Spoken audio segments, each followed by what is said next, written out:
Hi folks, it's Linus here. I'm the UK Policy Manager for the Good Food Institute Europe. And as you can see from behind me, today we're heading right into Parliament here in the UK to talk to parliamentarians all about fermentation, what it can do for our food system, what it can do for our planet and the environment, what it can do for our health.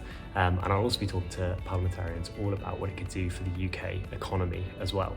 So let me take you right into the heart of Parliament and show you some of GFI Europe's policy work here in the UK. Let me tell you, this isn't something that we do every single day. These are really the days that get you out of bed and get you really excited, getting to share with policymakers exactly some of the solutions that could really make such a huge difference to our food system. Fermentation is amazing. It's this wonderful technology where you're harnessing the natural power of microorganisms to produce food sustainably and that are full of good nutrition.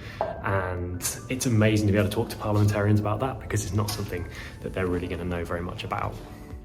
You might be wondering what fermentation is. Well, it's considered both old wisdom and new technology. And it's thanks to fermentation that we get to enjoy wine, cheese, tofu, kombucha, kimchi, and loads of other delicious food and drink. But most excitingly for us, it has huge potential when it comes to creating alternative proteins. Traditional fermentation uses live microorganisms like yeast or algae to transform raw ingredients into new foods or improve the flavour and health benefits of existing foods. For example, turning milk into yogurt or fermenting cabbage into sauerkraut, which is great for your gut microbiome.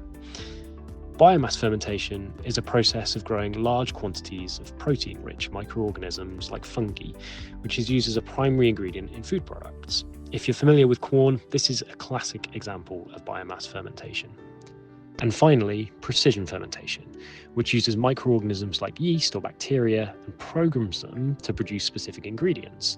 For example, you could use precision fermentation to produce proteins found in milk without involving animals. Fermentation has so many benefits. It can help secure a sustainable future for our food system, producing nutritious food without the reliance on imported food or animal feed. And it's better for the planet too. Mycoprotein, which is fermented protein made from a type of mushroom, has a carbon footprint up to 7 times lower than chicken. And this is good for our health too. Plant-based fermented products are high in fibre, low in saturated fat, and don't require antibiotics or hormones to produce. So I've just got home from Parliament. It's been a really, really exciting day. We had, I think, about 70 people attending across 3 hours, including about half a dozen MPs, quite a few parliamentary staff as well, who work for various MPs and peers, coming in to learn about fermentation and what it can do for our food system. So some of the partners that we had in the room, they included Better Dairy, who are a wonderful company based here in London. They use precision fermentation to produce dairy proteins. We had Quorn, who many of you will know, produce mycoprotein. They're the largest brand on the market here in the UK.